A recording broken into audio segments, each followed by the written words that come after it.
राधे राधे दोस्तों, आज की कथा शीतला माँ के बारे में है। जो शीतला माँ को जानते हैं या उनकी भक्ति करते हैं वह वीडियो को लाइक करें। बहुत पुराना किस्सा है। एक बार शीतला माता ने सोचा कि चलो आज धरती पर देखो कि मेरी पूजा कौन कौन करता है, कौन मुझे मानता है। यही सोचकर शीतला माता धरती पर राजस्थान के डुगरी गांव में आई और देखा कि इस गांव में मेरा मंदिर भी नहीं है, ना मेरी पूजा है। माता शीतला गांव की गलियों में घूम रही थी। तभी एक मकान के ऊपर से किसी ने चावल का उबला पानी मार नीचे फेंका। वह उबलता पानी शीतला माता के ऊपर गिरा, जिससे शीतला माता के पूरे शरीर में जलन होने लगी और शीतला माता गांव में इधर उधर भाग भाग के चिल्लाने लगी, अरे मैं जल गई, मेरा शरीर तप रहा है, जल रहा है, कोई मेरी मदद करो। लेकिन उस गांव में किसी ने शीतला माता की मदद नहीं की।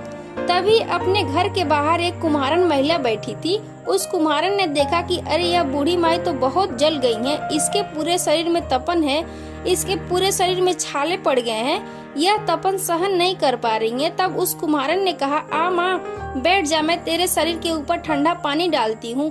कुम्हारन ने उस बूढ़ी माई पर खूब ठंडा पानी डाला और बोली कि हे माँ, मेरे घर में रात की बनी हुई रावड़ी रखी है, थोड़ी दही भी है।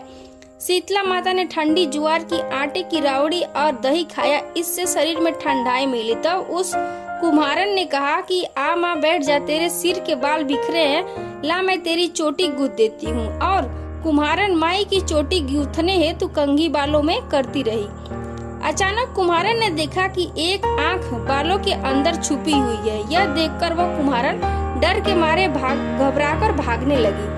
तभी उस बूढ़ी माई ने कहा, रुक जा बेटी, तू डर मत, मैं कोई भूत प्रेत नहीं हूँ, मैं शीतला देवी हूँ। मैं तो इस धरती पर देखने आई थी कि मुझे कौन मानता है, कौन मेरी पूजा करता है। इतना कह माता चार भुजा वाली हीरे जवाहरात के आभूषण पहने, सिर पर स्वर्ण मुकुट धारण किए अपनी असली रूप में प्रकट हो गई। माता के दर्शन कर कुम्हारन सोचने लगी कि अब मैं गरीब इस माता को कहाँ बिठाऊं।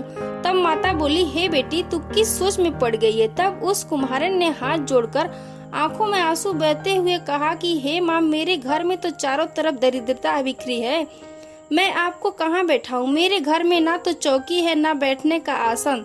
तब शीतला माता प्रसन्न होकर उस कुम्हारन के घर पर खड़े हुए गद्दे पर बैठकर एक हाथ में झाड़ू, दूसरे हाथ में डलिया लेकर उस कुम्हारन के घर की दरिद्रता को झाड़कर डलिया में भरकर फेंक दिया और उस कुम्हारन को कहा कि हे बेटी, मैं तेरी सच्ची भक्ति से प्रसन्न हूँ, अब तुझे जो भी चाहिए मुझसे वरदान मांग ले। तब कुम्हारन ने हाथ जोड़कर कहा, माता मेरी इच्छा है, अब आप इसी डुंगरी गांव में स्थापित हो जाओ। जिस प्रकार आपने मेरे घर की दरिद्रता झाड़ू से साफ किया, उसी प्रकार होली के बाद की सप्तमी को जो भी आपको ठंडा जल व बासी भोजन चढ़ाए, उसके घर की दरिद्रता को साफ करना और आपकी पूजा करने वाली नारी को अखंड सुहाग रखना। तब माता बोली, तथास्तु। तब माता बोली कि बेटी, तुझे आशीर्वाद देती हूँ कि मेरी पूजा का मुख्य अधिकार इस धरती पर सिर्फ कुम्हार जाति का ही होगा। तभी उसी दिन से डुगरी गांव में शीतला माता स्थापित हो गई और उस गांव का नाम शील की डुगरी पड़ गया। यह भारत का एकमात्र मुख्य मंदिर है शीतला माता का। शीतला सप्तमी पर वहाँ बहुत बड़ा मेला लगता है। इस कथा को पढ़ने से घर की दरिद्रता का नाश होने के साथ साथ सभी मनोकामना पूर्ण होती है। जय माँ शीतला सबका कल्याण करे। ऐसे ही और जानकारी के लिए मेरे चैनल को सब्सक्राइब करें। जय सीताराम।